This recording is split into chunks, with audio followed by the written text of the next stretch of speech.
compagnons de lutte. Pour commencer cette intervention, je voudrais au nom de la CGT vous remercier d'être venus si nombreux pour ce 1er mai 2012. Nous sommes plus de 1200 aujourd'hui.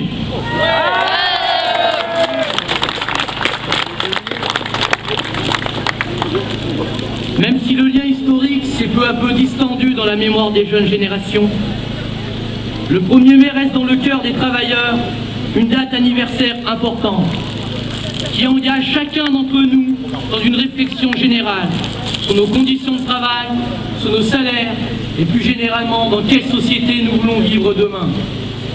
N'en déplaise à ceux qui cherchent à récupérer et instrumentaliser cette journée. Oui, le 1er mai est d'abord et avant tout une journée de commémoration et d'action du mouvement ouvrier et syndical, qui puise ses origines il y a 126 ans, puisque tout commença le samedi 1er mai 1886 à Chicago, où les syndicats américains organisèrent un mouvement revendicatif pour la journée des 8 heures. 340 000 salariés en grève paralysèrent les usines à travers tous les États-Unis. Action qui fut réprimée dans le sang, puisque la police de Chicago ouvrit le feu pour disperser les manifestants. Ce mouvement eut des conséquences inattendues pour la classe ouvrière internationale. En effet, 3 ans plus tard, en 1889, le congrès de l'Internationale socialiste, réuni à Paris, décida sur l'impulsion de celui qui fut surnommé le forgeron du 1er mai, Jean Dormois, bien connu des Moissonnais, puisqu'il fut le maire de notre ville de 1892 à 1898. Nous lui devons aussi la réalisation de l'édifice communal, au lieu de la mémoire du monde ouvrier et syndical de notre ville. Nous sommes d'ailleurs réunis sur la place qui porte aujourd'hui son nom. C'est donc sous l'impulsion de ce grand homme politique que fut consacré chaque année le 1er mai comme journée de lutte dans toutes les villes et pays du monde. Depuis plus d'1 siècle, le 1er mai est l'occasion pour tous les travailleurs du monde entier de se réunir pour le progrès social et la liberté. Ce 1er mai 2012 ne fait pas exception à la règle. Une fois de plus, il y a nécessité à ce que les salariés, les retraités, les privés d'emploi, les jeunes, ceux que l'on appelle communément la classe ouvrière, qui sont la fierté de notre pays, de se mobiliser pour réaffirmer leur refus de payer la facture d'une crise économique dont ils ne sont en rien responsables. Mais ce 1er mai 2012 a la particularité, comme quelquefois dans notre histoire, de se situer entre les 2 tours des élections présidentielles. Le résultat du premier tour des élections fait apparaître un rejet massif de la politique antisociale et autoritaire menée par Nicolas Sarkozy.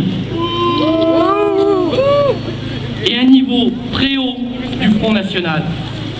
La CGT ne se résout pas du vote de millions d'électeurs pour le Front National. C'est une voie dangereuse pour la cohésion de notre pays.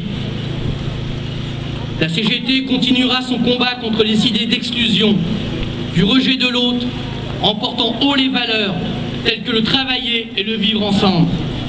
Ce combat appelle à la mobilisation de tous et de tous les instants. Durant 5 ans, le candidat président n'a eu de cesse que de diviser le peuple. Après s'en être pris aux immigrés, aux chômeurs, aux retraités, à la jeunesse, le candidat Sarkozy attaque maintenant frontalement les syndicalistes en voulant utiliser le 1er mai autour de ce qu'il appelle, lui, le vrai travail. Comme si pour lui, les Fralib, les Florange, les Sagem, les Amis, les Dunlop, les Delbar, les agents hospitaliers, les cheminots, les électriciens gaziers et tous les autres travailleurs en lutte pour la défense de leurs outils de travail n'étaient pas autre chose que des fainéants ou des voyous. Le 6 mai, les salariés sont à nouveau appelés aux urnes. Comme nous l'avons exprimé lors du premier tour, au vu du bilan et du projet de Sarkozy, sa réélection serait à coup sûr une nouvelle séquence de lourds reculs sociaux pour des millions de Français. Durant 5 ans, ce candidat n'aura eu de cesse que de diviser le peuple, afin de régner sur lui tel un monarque, au-dessus de toutes les lois, avec une arrogance et une violence indignes d'un élu de la République. Le racisme, la xénophobie seront gravés dans son bilan d'un quinquennat qui aura que trop duré et aura contribué largement à la montée de la droite extrême dans notre pays. Donc battre Nicolas Sarkozy en élisant un nouveau président de la République est donc nécessaire. Pour autant, et quel que soit le président élu dans ce contexte de crise économique que nous subissons depuis des années, il est indispensable de continuer dans l'unité syndicale à faire entendre les priorités sociales et les préoccupations des salariés, des privés d'emploi, des jeunes et des retraités. Continuer d'agir pour faire reculer la xénophobie, le racisme, l'antisémitisme. Ne rien lâcher sur la défense des droits fondamentaux, des libertés partout dans le monde. Ne rien lâcher sur nos revendications. La CGT réaffirme ses exigences.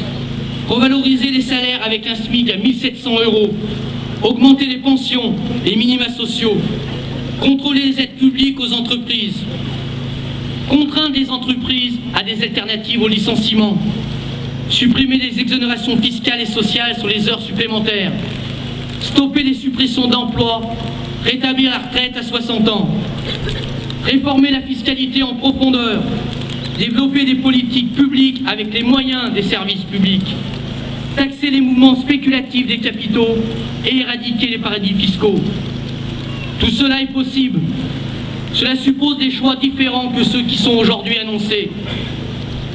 Il nous appartient à nous, salariés, retraités, privés de l'emploi, jeunes, de ne rien lâcher afin de garantir une meilleure répartition des richesses, afin de garantir un système solidaire et durable. Soyons convaincus, chers camarades, chers amis, compagnons de lutte, que les aspirations que nous portons sont justes. Et ensemble, tous ensemble, comme nos aînés dans le passé, nous pouvons faire changer les choses. Merci.